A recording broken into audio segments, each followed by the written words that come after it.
Warren Buffett once explained that the best businesses are those that can reinvest capital at high rates for a long time. Charlie Munger simplified the concept even further. If the business earns 18% on capital over 20 or 30 years, you'll end up with one hell of a result.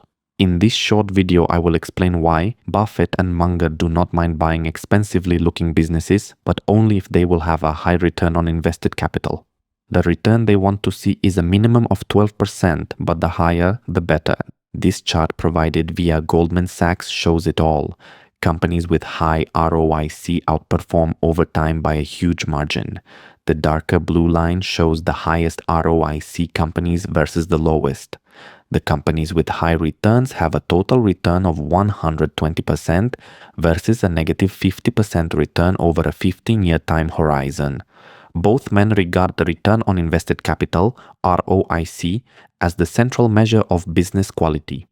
A business that earns high returns on each dollar invested compounds internally in a way that produces extraordinary long-term results for its owners. By contrast, companies earning low returns, even if purchased at bargain valuations, struggle to compound intrinsic value at meaningful rates. This report explains why Buffett and Munger prefer high ROIC companies and illustrates the mathematics with a 30-year comparison of two hypothetical stocks, one that looks cheap and one that looks expensive, but with very different internal economics. What ROIC measures? ROIC answers a simple question. How efficiently does a business turn its invested capital into operating profit?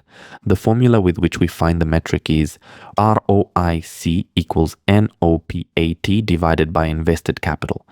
Nowadays, you can check the metric via websites like Finance Charts, Guru Focus, ChatGPT, or others.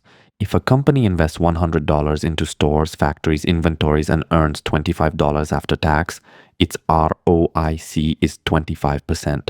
Another company may invest the same $100 and earn only $7, a 7% ROIC.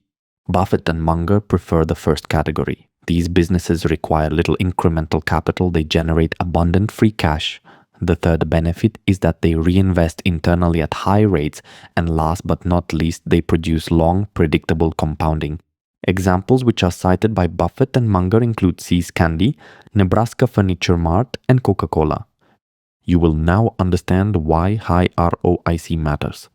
The compounding rate of a business is largely determined by the intrinsic value growth rate, which equals the ROIC times reinvestment rate. A business earning 20% ROIC and reinvesting 50% of earnings compounds intrinsic value near 10% per year. A business earning 7% ROIC and reinvesting 100% compounds at 7%. That spread, small in 1 year, becomes enormous over decades. As Munger said, over the long term, it's hard for a stock to earn a much better return than the business which underlies it. The following example demonstrates this compounding effect with clarity. Let's see the development of two businesses during a 30-year investment horizon. Consider two companies each earning $1 of earnings today. What is the initial valuation? Stock A trades at 5 times earnings. Price equals $5 market capitalization. Stock B trades at 25 times earnings. Price equals $25 market capitalization. On day 1, stock A looks cheap. Stock B looks expensive. For company A, we pay an earnings multiple of only 5, while for the same dollar of earnings, we pay $25 for company B, which gives it a price to earnings ratio of 25 compared to 5. A common value investing misnomer is that as value investors, we must buy what is cheap and avoid high PE stocks. But this is not what built Berkshire to what it is today. The concepts of Charlie and Warren actually place highly valued companies on a pedestal, but only if they have magnificent runway for future investment potential back into their business. Let's now make our growth assumptions. Stock A will have a 7% annual earnings growth rate for the 30-year period, while stock B will have a 15% annual earnings growth. The earnings of stock A after 30 years will be $7.61, while the earnings of stock B will be $66.21. The high ROIC business grows earnings 8.7 times faster.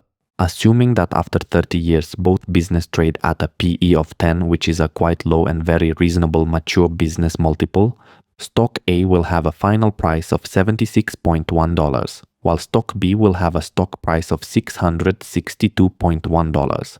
The final investment result for the 30 years is that for company A, the compounded annual growth rate is 9.7%, but the same annual investment growth rate for company B is 11%. At first glance, this looks like a marginal difference of only a 1.3% annual return, but in reality, the difference in the final investment amount is huge. A $10,000 investment in the 15% compounder becomes about $229,000. In the 7% grower, the amount equals to about $164,000. That is about a 50% difference. This showcases that we must not focus on buying the cheap company, but the high-quality company. Of course, that price matters, but price is not everything, and we as investors must have the ability to know when the high price is justified and when it is not. I created for you a free Warren Buffett-style fundamentals cheat sheet. You can grab a free copy from the link in the description or the pinned comment. In regard the ROIC and business quality, always remember these key principles. 1.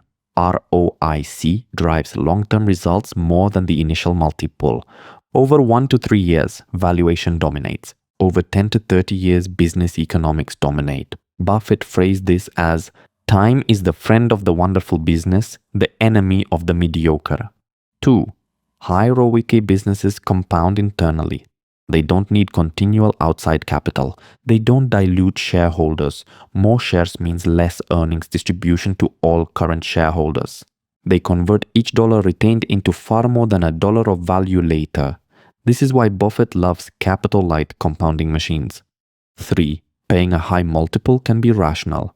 As Munger warned, the great lesson in microeconomics is to buy the great business at a fair price, not the fair business at a great price. 4. The cheap stock myth loses in the end.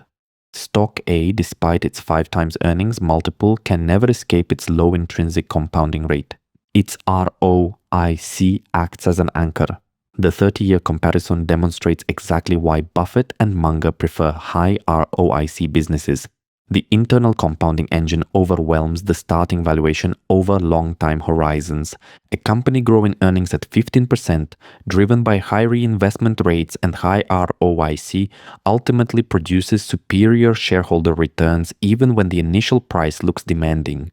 Meanwhile, a business limited to 7% compounding, no matter how cheap it appears at first, cannot create the same long-term wealth. Buffett summarized the entire philosophy in one sentence: "It's far better to buy a wonderful business at a fair price than a fair business at a wonderful price." Subscribe for more and download the full Warren Buffett style fundamentals cheat sheet.